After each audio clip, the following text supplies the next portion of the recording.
Hello guys, अब हम आते हैं नेक्स्ट चैप्टर द्विघात समीकरण, जिसकी एक्सरसाइज हमारी 4.1 है, जिसमें फर्स्ट क्वेश्चन हमारा है कि जांच कीजिए कि यह द्विघात समीकरण है या नहीं। ठीक है, तो इसमें फर्स्ट क्वेश्चन है हमारा x + 1 का होल स्क्वायर बराबर 2x + 3।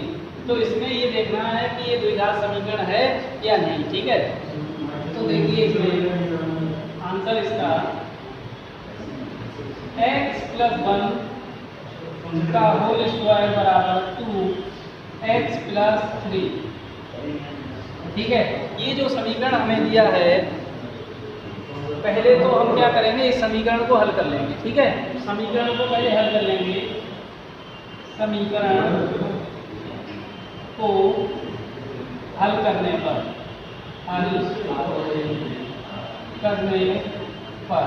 हल करेंगे इसे, तो ये a + b का होल स्क्वायर है, ये हो जाएगा x² + 1 + 2ab बराबर इसकी मल्टीप्लाई कर लेंगे 2x + 6। तो ये x², ये प्लस का बराबर में एक जैसे ही कैंसिल हो जाएगा। ये x² + 1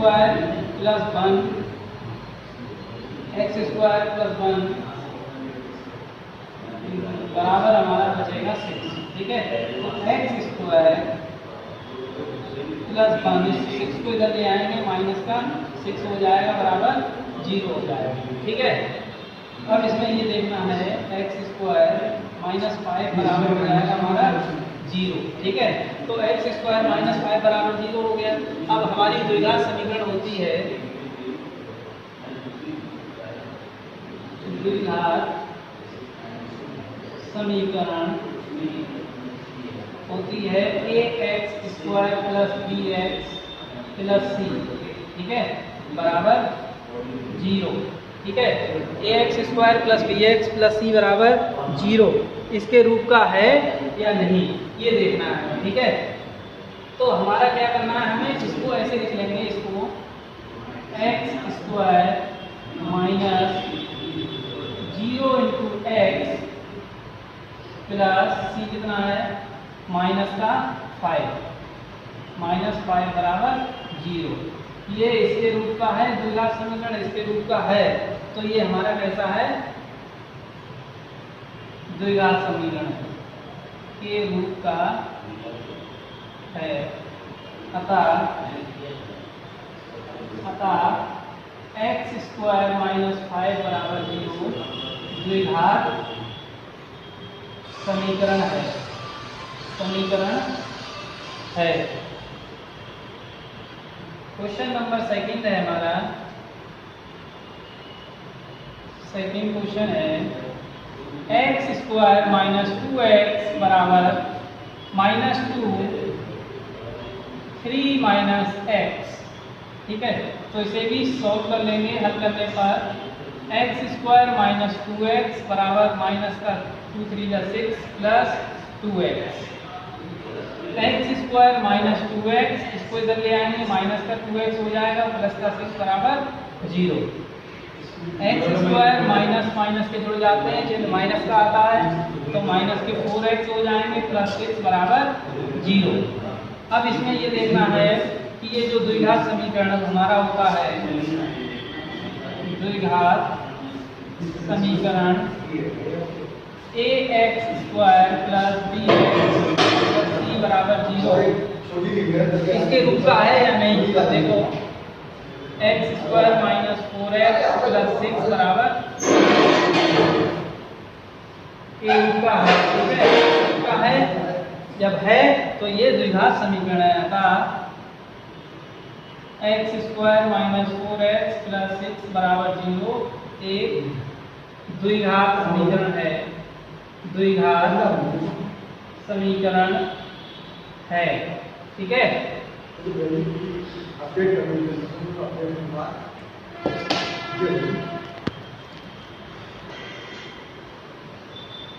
क्वेश्चन नंबर फर्स्ट का थर्ड क्वेश्चन है x - 2 x × x + 1 = x + 1 × x + 3। इसको भी हम क्या करेंगे, सरल करने पर, हल करने पर हल करने पर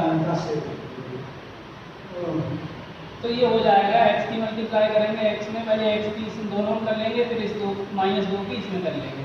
तो x square plus x minus 2x minus 2, इसी प्रकार ये x square plus 3x minus x minus 3, x square से हमारा x स्क्वायर कैंसिल, ये एक x माइनस 2x ये हो जाएगा माइनस का x माइनस 2 बराबर ये हो जाएगा हमारा 2x minus 3 minus x minus 2x minus 2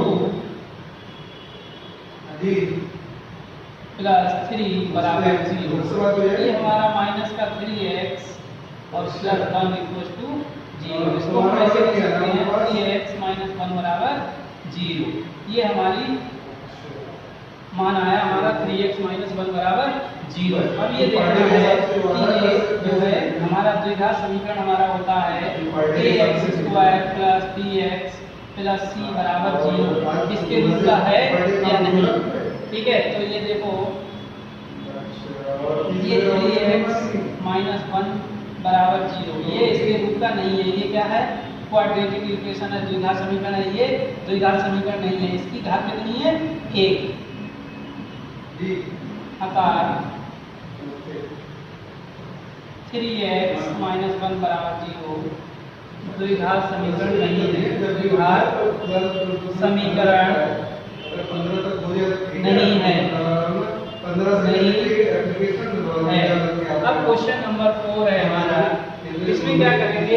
x की मल्टीप्लाई इन दोनों में कर लेंगे, फिर माइनस 3 की इन दोनों में कर लेंगे। इसी प्रकार x ये हो जाएगा हमारा 2x square plus x minus 2 3 जा 6x माइनस 3 बराबर x square plus 5 2x square, इस x स्क्वायर को इधर ले आएंगे, माइनस का x स्क्वायर हो जाएगा, माइनस 6x में से एक x गया हमारा माइनस 5x माइनस 3, इसको इधर लाएंगे माइनस का हो जाएगा, ये बराबर 0। 2x स्क्वायर में से एक x स्क्वायर घटा देंगे, ये x स्क्वायर बचेगा, माइनस 5x माइनस माइनस के जुड़ जाते हैं चिन्ह, माइनस का आता है। अब इसकी तुलना कर लेंगे कि तुलना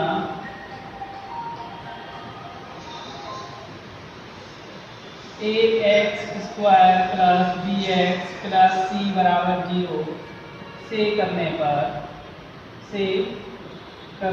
पर इससे इसकी तुलना करेंगे तो ये देखिए x square minus 5x minus 1 बराबर 0, ये ऐसा है एक द्विघात समीकरण है, एक द्विघात समीकरण है। अब बढ़ते हैं इसके नेक्स्ट क्वेश्चन की ओर।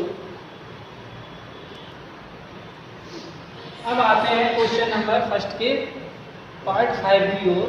क्वेश्चन नंबर 5 में है आपका, क्वेश्चन नंबर जो 5 है 2x minus 1 x minus 3 equal to x plus 5 x minus 1, इसकी मल्टीप्लाई कर लेंगे।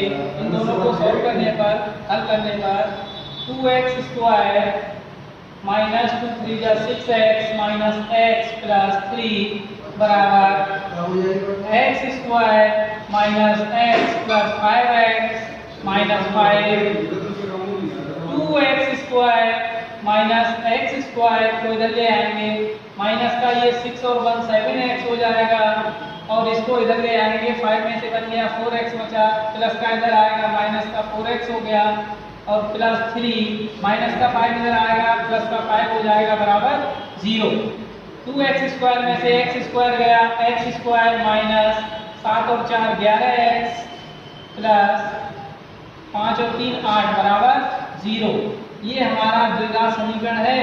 ये देखते हैं, ये ax square plus bx plus c बराबर 0 के रूप का है,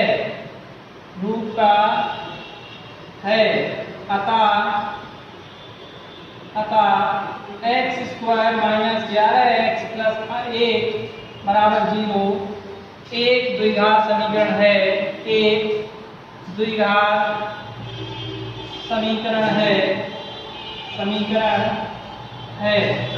क्वेश्चन नंबर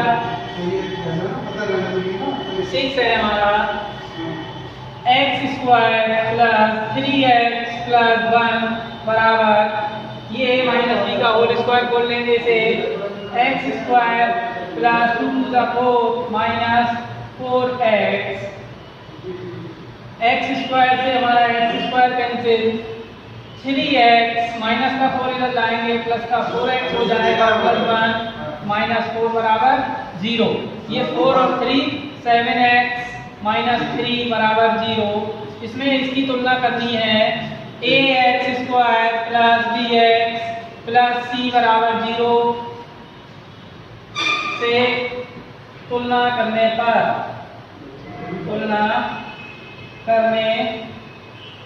पर अब देखिए ये हमारा ax स्क्वायर x की पावर कितनी है, यहाँ 2 और यहाँ x की पावर कितनी है 1। ये एक हो गया रैखिक समीकरण। ये हमारा कैसा है, द्विघात समीकरण, क्वाड्रेटिक इक्वेशन। तो ये हमारा कैसा, ये 7x माइनस 3 बराबर 0, ये इसके रूप का नहीं है, इसके रूप का नहीं है, अतः यह द्विघात समीकरण नहीं है, अतः यह द्विघात समीकरण नहीं है। अगर ये ax square plus bx plus c बराबर 0 के रूप का होता तो ये द्विघात समीकरण होता, ये इसके रूप का नहीं है, तो ये द्विघात समीकरण नहीं है। क्वेश्चन नंबर 7 है, x प्लस 2 का whole cube equal to 2x into X square plus 1। इसको क्या करेंगे हम, a प्लस b का होल क्यूब खोल लेंगे। यहाँ a प्लस b का होल क्यूब होता है हमारा a cube plus b cube plus 3ab into a plus b। ठीक है, तो ये हमारा हो जाएगा x cube plus 2 cube plus 3 into X into 2 into X plus 2 equal to 2x x square minus 1। इसको सॉल्व करेंगे, एक्स क्यूब प्लस 2 की पावर 3 8 हो जाएगा, प्लस 3 टू जा 6x x plus 2 equal to, इसकी मल्टीप्लाई कर लेंगे 2x क्यूब माइनस 2x बन जा 2x। ये x क्यूब, इसको x क्यूब वाले पे कर ले आएंगे, माइनस का 2x क्यूब हो जाएगा प्लस 8 प्लस इसकी मल्टीप्लाई कर लेंगे 6x स्क्वायर प्लस 6 टू जा 12x इक्वल टू माइनस का 2x। x cube minus 2x cube हो गया minus x cube plus 6x square plus 12x minus का इधर लाएंगे, प्लस का हो जाएगा 2x प्लस 8 बराबर 0। Minus x cube plus 6x square plus 12 टू 14x प्लस 8 बराबर 0। इसमें क्या करेंगे हम, माइनस कॉमन ले लेंगे, तो माइनस कॉमन यदि लेंगे तो ये हो जाएगा हमारा x cube minus 6x square minus 14x minus 8 बराबर 0। ये देखना है, इसकी तुलना करेंगे, की तुलना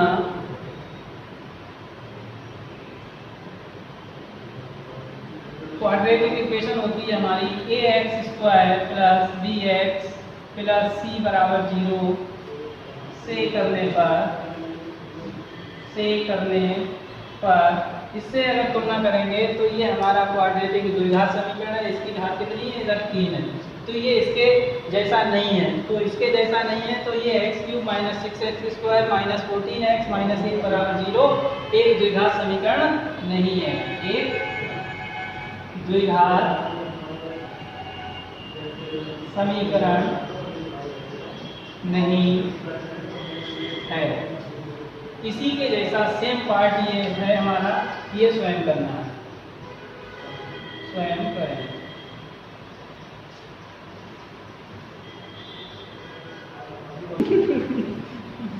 क्वेश्चन नंबर सेकंड का फर्स्ट पार्ट है, एक आयताकार भूखंड का क्षेत्रफल 528 वर्ग मीटर है, क्षेत्र की लंबाई चौड़ाई के 2 गुने से 1 अधिक है, भूखंड की लंबाई और चौड़ाई ज्ञात करनी है। और ये भी बताना है कि ये जो समीकरण जो आएगा हमारा बनके वो द्विघात समीकरण है या नहीं है, उसके रूप का है या नहीं है। ठीक है, तो इसमें कह रहा है कि एक आयताकार भूखंड का क्षेत्रफल तो इतना दिया है, आंसर है हमारा भूखंड का क्षेत्रफल दिया है हमें 528 वर्ग मीटर, इतना दिया है। अब ये आगे कह रहा है कि इसकी क्षेत्र की जो लंबाई है चौड़ाई के 2 गुने से 1 अधिक है, तो हमें चौड़ाई ही नहीं पता है तो लंबाई कहाँ से निकाल लेंगे। तो सबसे पहले हमें मानना पड़ेगा इसकी चौड़ाई, क्षेत्र की चौड़ाई माना क्षेत्र की चौड़ाई बराबर x मीटर मान ली हमने। ठीक है, अब इसकी क्षेत्र की चौड़ाई लंबाई निकालेंगे तो लंबाई क्या कह रहा है कि चौड़ाई से 2 गुने से 1 अधिक है, तो चौड़ाई की 2 गुनी, चौड़ाई के 2 गुने से कितना अधिक है, 1 अधिक है। तो चौड़ाई है हमारी मान लीजिए x, तो इसका 2 गुना और प्लस 1, ये हो गई हमारी 2x प्लस 1, कितने मीटर ये चौड़ाई हो गई। अब हमें क्या निकालना है, इसका हमें दिया है क्या, भूखंड का क्षेत्रफल आयताकार, तो आयत का क्षेत्रफल बराबर होता है फॉर्मूला लंबाई गुणा चौड़ाई।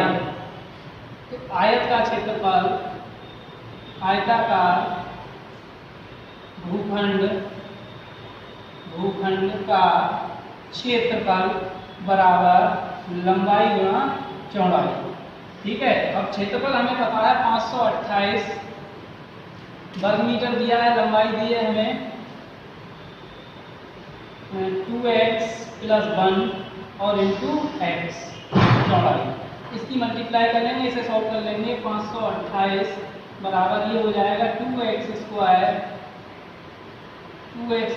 प्लस x, तो ये बनेगा हमारा समीकरण 0 बराबर 2x square plus x minus 5a। अब इसे देखेंगे ये द्विघात समीकरण के रूप का है या नहीं। ये जो हमारा समीकरण है ax square plus 3x plus c बराबर 0, इसके रूप का है। अगर इसके रूप का है तो ये एक द्विघात समीकरण है। ठीक है, अतः ये है एक द्विघात समीकरण को निरूपित करता है, निरूपित करता है। अब क्वेश्चन नंबर सेकंड पे आते हैं। क्वेश्चन नंबर सेकंड है, दो क्रमागत धनात्मक पूर्णांकों का गुणनफल 306 है, वो पूर्णांक ज्ञात कीजिए। अब मान लीजिए कोई दो धनात्मक पूर्णांक मान ले रहे हैं, माना पहला पूर्णांक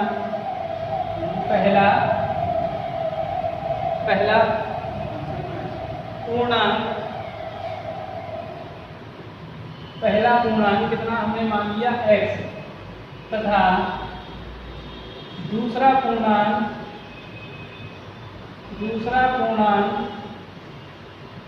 क्रमागत धनात्मक पूर्णांक कह रहा है, तो दूसरा हो जाएगा x प्लस 1। एक हमारा हो गया x और दूसरा x प्लस 1 हो गया। अब ये कह रहा है दो क्रमागत धनात्मक पूर्णांकों का गुणनफल 306 है। प्रश्न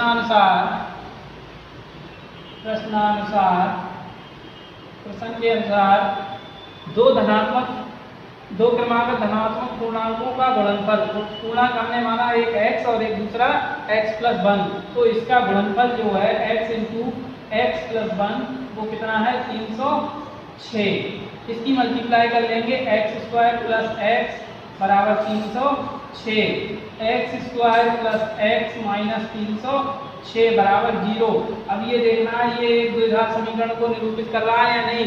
ये देखो ax square plus bx plus c बराबर 0 इसके रूप का है, तो अतः यह द्विघात समीकरण को निरूपित करता है,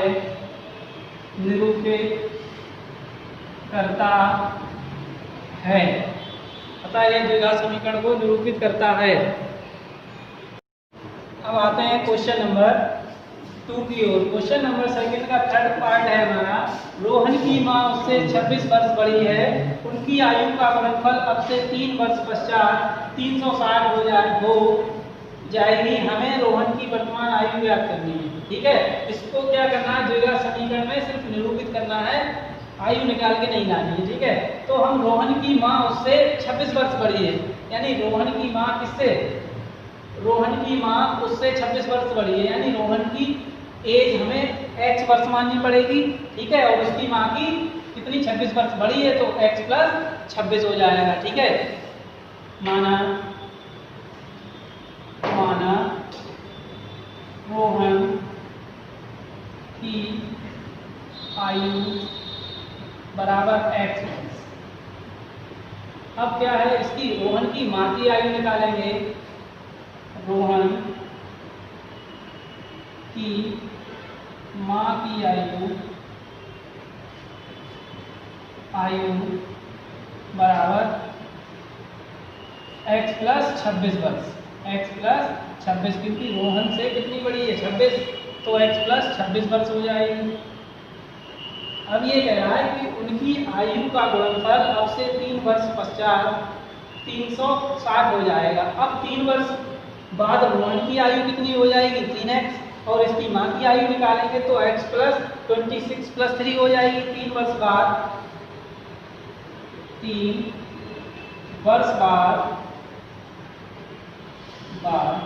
रोहन की आयु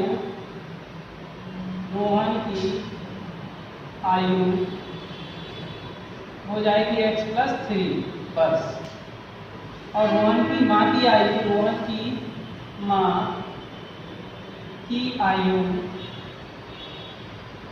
बराबर हो जाएगी हमारी x प्लस 26 प्लस 3, ये हो जाएगी x प्लस 29 वर्ष। ठीक है, अब ये क्वेश्चन के अकॉर्डिंग क्या है, प्रश्नानुसार क्वेश्चन कह रहा है इन दोनों की आयु का गुणनफल जो है 360 है, तो इन दोनों की आयु का गुणनफल, एक तो रोहन की है हमारी आयु x प्लस 3 और इसकी माँ की आयु x प्लस 29, इनका गुणनफल कितना है 306। x plus 3 into x plus 29 equal to 360। इनकी मल्टीप्लाई कर लेंगे, इसे सॉल्व कर लेंगे, ये हो जाएगा x square plus 29x plus 3x और प्लस 3 की इसमें मल्टीप्लाई कर लेंगे और 360 हो जाएगा। अब इसे इसी प्रकार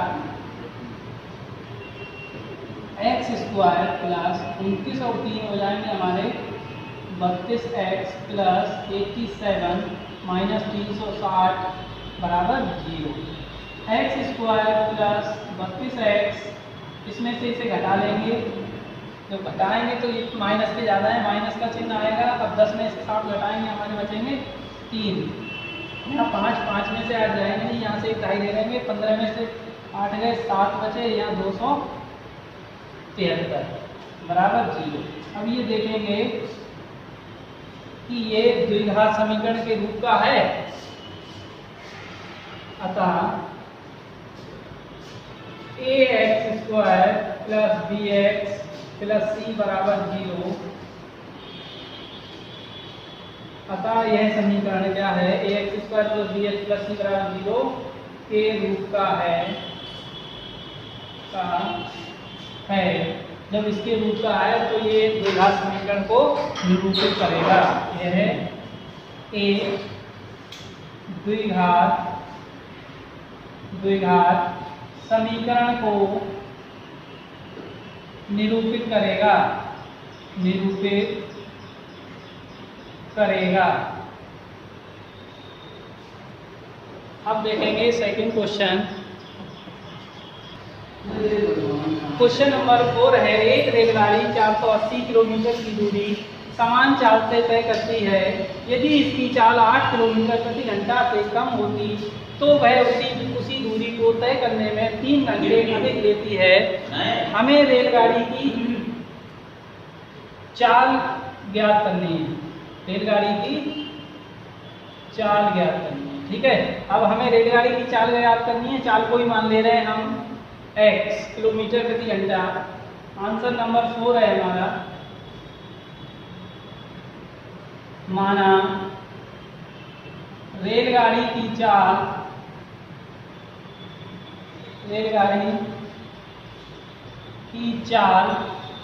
बराबर x किलोमीटर प्रति घंटा, ये मान लीजिए। अब इसमें दिया है इसकी रेलगाड़ी की दूरी कितनी दी है, 480 किलोमीटर।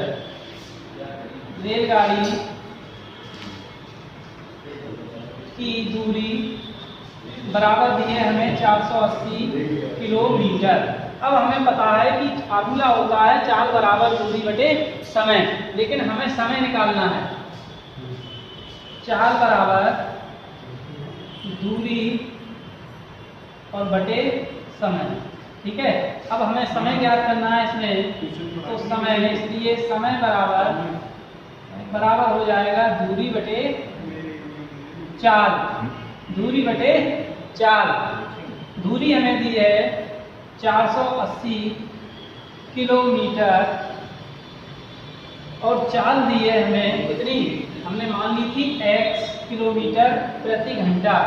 किलोमीटर प्रति घंटा, तो ये आ गया हमारा समय। अब ये क्वेश्चन कह रहा है आगे कि यदि इसकी चाल में 8 किलोमीटर प्रति घंटा से कम होती तो उस दूरी को तय करने में 3 घंटे अधिक लेती है, ठीक है। तो इसमें क्या करेंगे हम, इसकी चाल में, इसके समय में क्या करेंगे, इसकी जो चाल है 8 किलोमीटर प्रति घंटा, ये कम कर देंगे, ठीक है। तो ये समय क्या हो जाएगा, चाल समय में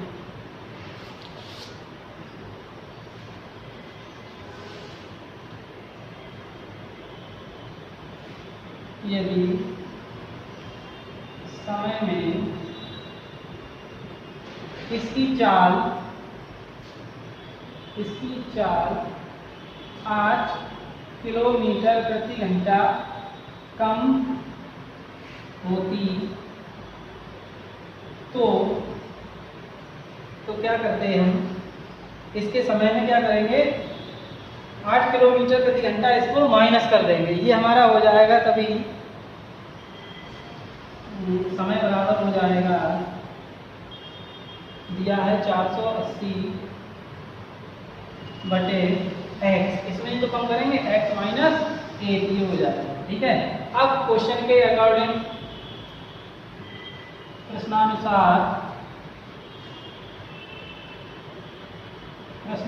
अब ये कह रहा है क्वेश्चन, तो वह उसी दूरी को तय करने में 3 घंटे अधिक समय लेती है। हमें रेलगाड़ी की चाल ज्ञात करनी है। तो रेलगाड़ी की चाल ज्ञात करनी है तो क्या करेंगे हम, इसमें से ये वाला समय घटा देंगे, यानी 480 बटे x माइनस 8 और माइनस 480 बटे x बराबर कितना, 3 घंटे, ठीक है। अब इसको क्या करेंगे, सॉल्व कर लेंगे। अब इससे आगे बढ़ेंगे, इससे आगे हमारा ये है हमारा क्वेश्चन 480 बटे x माइनस 8 माइनस 480 बटे x बराबर 3। इसका एलसीएम ले लेंगे, एलसीएम हो जाएगा हमारा x इंटू x माइनस 8 बराबर 3, x की मल्टीप्लाई कर देंगे 480 में और माइनस 480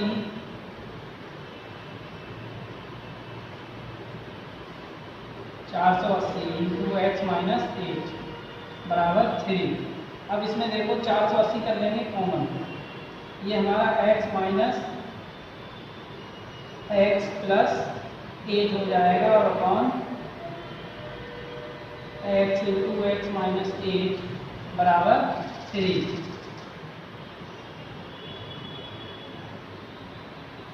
ये हो जाएगा हमारा x 160 into x minus x plus 8 बराबर x इंटू एक्स माइनस 8।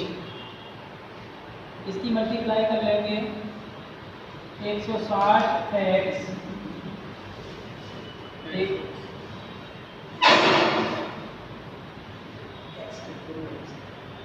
ये हो जाएगा हमारा minus x into 480 minus 480 into x minus 8। अब ये प्लस माइनस का x कैंसिल कर लेंगे, ये हमारा बचेगा 160 into 8 equal to x square minus 8x। अब इसमें क्या करेंगे, 160 में 8 की मल्टीप्लाई कर देंगे, ये हमारा आ जाएगा एक्स स्क्वायर माइनस 8x बराबर, ये हो जाएगा, इसको इधर ले आएंगे x square minus 8x minus 1280 बराबर 0। अब इसे देखना है कि ये हमारा द्विघात समीकरण ax square plus bx plus c बराबर 0 के रूप का है। अगर इसके रूप का है तो ये द्विघात समीकरण को निरूपित करता है, अतः यह है द्विघात समीकरण को निरूपित करता है। ठीक है, अब ये हमारी एक्सरसाइज 4.1 कंप्लीट होती है।